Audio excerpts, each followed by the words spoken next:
नमस्कार दोस्तों, मैं अद्वैन मेहरा आज आपका एक बार फिर से स्वागत करता हूं अपने channel Advain Mehra numerology and vastu में। न्यूमरोलॉजी और वास्तु आप जानते हैं एक ऐसी विद्या है, ऐसी साइंस है जो दोनों एक दूसरे से रिलेट करती हैं कि मतलब वो एक दूसरे की पूरक हैं।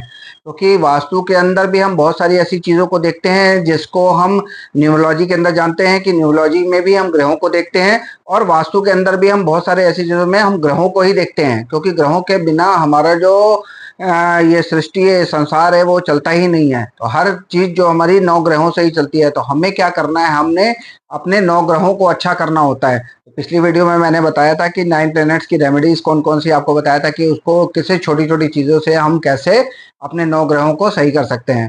तो आज की वीडियो में मैं जो आपको एक बात बताने जा रहा हूँ उसके बारे में भी मैं आपको ऐसी छोटी छोटी चीजें बता दूंगा जिससे आपके घर का वास्तु काफी हद तक ठीक हो जाता है। लेकिन मैं चाहता हूं कि इस वीडियो को स्टार्ट करने से पहले आप सब अगर मेरे चैनल पर नए आए हैं तो सबसे पहले मेरे चैनल को सब्सक्राइब करें, लाइक करें, वीडियोस को कमेंट जरूर किया करें जिससे मुझे पता चले कि आप लोगों को वीडियोस कैसी लग रही है। उसको फैमिली फ्रेंड्स के साथ शेयर जरूर करें। बेल आइकन को ऑल पे सेट कर लें जिससे आने वाली जो वीडियोज हैं उनकी नोटिफिकेशन आपको मिलती रहा करे। और साथ के साथ दिए गए नीचे वाले जो नंबर है मेरा, उस पर आप व्हाट्सअप जरूर करें। अगर किसी प्रकार की भी अगर आप कंसल्टेशन चाहते हैं मुझसे तो आप मुझे व्हाट्सअप जरूर कर सकते हैं। तो आइए स्टार्ट करते हैं आज की इस वीडियो को और जानते हैं कि हमें कौन सी छोटी छोटी चीज़ों का ध्यान रखना चाहिए। आज मैं जो आपको बताने जा रहा हूँ कि हमारे घर के अंदर बहुत सारा ऐसा सामान होता है जिसको हमको अपना जब हम कहीं पे भी रखते हैं ना, तो हमें उसको बहुत एक सही डायरेक्शंस के अंदर अगर हम रखें उसको, तो उससे हमें क्या होता है कि बेनिफिट्स मिलते हैं। और मतलब कि हमारे घर में जो भी प्रॉब्लम्स आ रही हैं वो भी बहुत सारी प्रॉब्लम्स हमारी जो है वो ठीक हो जाती हैं। अब क्या चीज़ इसमें कर सकते हैं हम कि जैसे कि हमारे जो देखिए आजकल बीमारियां तो हर घर में लगी होती हैं, तो दवाई भी होती है हमारे घर में। चाहे छोटे बच्चे हैं घर में, बुजुर्ग हैं या जवान हैं, आजकल सबको कुछ ना कुछ प्रॉब्लम होती रहती है। तो दवाइयां हमारे घर में होती हैं। तो हमें दवाइयों का जो स्थान है वो कौन सी जगह होनी चाहिए, दवाइयों को रखने के लिए जो सबसे अच्छा और बेस्ट जो डायरेक्शन होती है वो होती है हमारी नॉर्थ ईस्ट की डायरेक्शन। नॉर्थ ईस्ट के डायरेक्शन में हमेशा अगर हम दवाई रखेंगे तो उससे क्या होगा कि हमें कोई भी जो मतलब जैसे कहते हैं कि अगर कोई ज़्यादा बीमार व्यक्ति है तो उसको जो है, और बुजुर्ग हैं घर के, उनको हमेशा नॉर्थ ईस्ट की डायरेक्शन वाला अगर कमरा दिया जाए तो वो जल्दी से स्वस्थ हो जाता है। लेकिन हमें एक चीज़ का ध्यान भी रखना होगा कि अगर कोई जवान व्यक्ति या कोई ऐसा व्यक्ति है जो भी है, उसको हम ज़्यादा दिन तक नॉर्थ ईस्ट वाले एरिया में भी नहीं रख सकते हैं। तो इस चीज़ों का भी हमें ध्यान रखना होता है। लेकिन दवाइयों को हमेशा हमें नॉर्थ ईस्ट वाले जगह पे ही रखना चाहिए। उससे क्या होता है कि दवाइयों को वहां रखने से हमारे घर में से जो बीमारियां हैं वो बाहर निकल जाती हैं। उसके साथ क्या होता है कि दवाओं को हमें कभी भी पूजा घर में नहीं रखना चाहिए, या फिर हमें किचन में नहीं रखना चाहिए। या फिर कई लोगों की आदत होती है कि देखिए दवाई खा रहे हैं, कई घर में भी अगर बुजुर्ग वगैरह है या कई व्यक्ति ऐसा होता है कि उनको मजबूरी होती है, लेकिन फिर भी हमें कोशिश करना चाहिए कि अगर हमें अपने जो सिरहाने पे कई दफा बेड जो बनते हैं आजकल के, उसके साइड टेबल बन जाती है, बेड में भी हम ड्रॉर बनवा लेते हैं, उसके अंदर भी हम रख लेते हैं दवाइयों को। तो हमें ये चीज़ों का ध्यान रखना चाहिए कि कभी भी उसके अंदर हमें अपनी जो दवाइयाँ हैं वो बिल्कुल भी नहीं रखनी है। अब अगले उस पे चलते हैं कि वास्तु के अनुसार हमें अपने जूते चप्पल को कहाँ रखना चाहिए।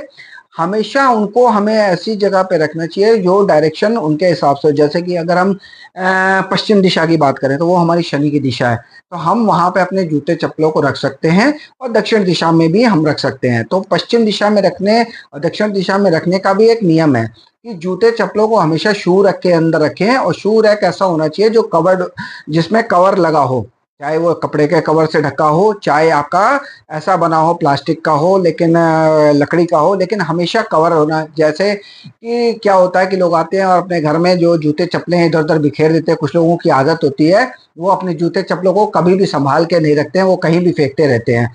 तो इसलिए उस घर में बहुत सारी ऐसी प्रॉब्लम्स आती हैं। तो इसलिए हमें ध्यान रखना होता है कि जूते चप्पलों को हमें अपना ध्यान से जो है उसकी जो सही जगह होती है वहां पे रखना चाहिए, फेंकना नहीं चाहिए इधर उधर कभी भी आके कहीं से भी।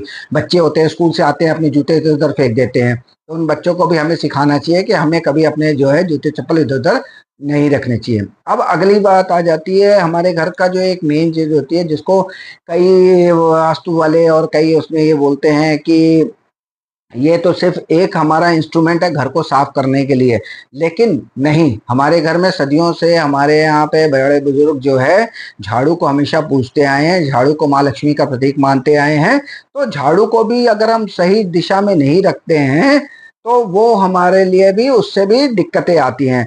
तो हमें झाड़ू को हमेशा जो है दक्षिण पश्चिम की दिशा में रखना चाहिए, और ऐसी जगह पे रखना चाहिए कि वहां पे जो है किसी को वो नजर नहीं आए।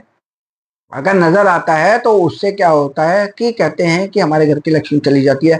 और भी ध्यान रखना चाहिए कि कोई उसको लांगे ना, मतलब उसके ऊपर से ना जाए। दूसरा क्या होता है कि कोई किसी का पैर भी ना लगे उसके ऊपर। तो इन सारी चीजों का हमें ध्यान रखते हुए, छोटी छोटी देखिए चीजें हैं लेकिन हमारे मतलब जो पुराने समय से चली आ रही है, हमारे बड़े बुजुर्गों से चली आ रही है। वो लोग बहुत सारी चीजों का ध्यान रखते थे। संध्या के समय, शाम को सूरज ढलने के बाद कभी भी झाड़ू नहीं लगाते थे। तो इन सारी चीजों का भी हमारे साथ, हमारे घर की प्रॉस्पेरिटी से जुड़ा हुआ है। तो इन सारी चीजों का भी हमें ध्यान रखना चाहिए। अब बात आ जाती है आजकल की, एक जो नेसेसिटी हमारे घर में बन गई है, हर एक के लिए हो गई। क्योंकि पहले जमाने में तो देखिए फ्रिज होते नहीं थे, दो लोग उनके अलग उपाय रखते थे कि उसी हिसाब से वो खाना बनाते थे, उतना खाना बनाते थे जो बचे ना, या फिर उसको रखते थे, फिर उसको घड़े के अंदर मिट्टी के बर्तनों में इस तरह से रखते थे उनको, और किसी गीले कपड़े से ढक के रखते थे ताकि वो खराब ना हो। तो आज के टाइम में तो हर एक के घर में हमें जो फ्रिज मिलता ही मिलता है। तो हमेशा हमें, अगर और एक चीज और हो गई है कि रसोई घर इस तरह से बनने लग गए हैं, किचन से साथ मॉड्यूलर किचन बनने लग गए हैं, जिसमें कि आपको एक स्पेस दे दी जाती है जहां पे आपको किचन रखना होता है। तो किचन, अगर आपका मॉड्यूलर किचन है भी, तो हमेशा जो फ्रिज है उसको हमेशा जो है नॉर्थ वेस्ट की डायरेक्शन में रखना चाहिए। अब ये देखिए, इसको क्यों जो है हम इस तरह से बोलते हैं, क्योंकि फ्रिज के अंदर क्या है, पानी भी है, फ्रिज के अंदर एक गर्मी भी है, और एक वायु भी है। तीन चार चीजों से मिलकर हमारा फ्रिज बना होता है। गैस भी होती है तो वायु का कारक होती है। तो इसलिए हमें हमेशा उसको नॉर्थ वेस्ट में रखना चाहिए। और दक्षिण, मतलब साउथ में क्यों नहीं रखना चाहिए, क्योंकि साउथ की दिशा जो होती है वहां पे आप देखेंगे कि जब सूर्य की किरणें ऐसे टाइम पे पड़ती हैं जब सूर्य जो है अस्त हो रहे होते हैं, या दोपहर की वक्त की होती है, तो उसकी जो किरणें होती हैं वो, उसके अंदर बहुत सारी ऐसी रेज होती हैं जो हमारे खाने को खराब कर सकती हैं। इसलिए हमेशा कहा जाता है कि हमें फ्रिज के को भी ध्यान से रखना चाहिए। और दक्षिण दिशा में रखेंगे तो वहां पे गर्म भी ज्यादा होता है, तो वहां से हमारे फ्रिज को खराब होने के चांसेस होते हैं, क्योंकि उस साइड में गर्मी ज्यादा होती है। अगर हम नॉर्थ वेस्ट में रख रहे हैं तो वहां पे वायु का स्थान है, वहां पे हवा आपको मिलती रहेगी। अब जैसे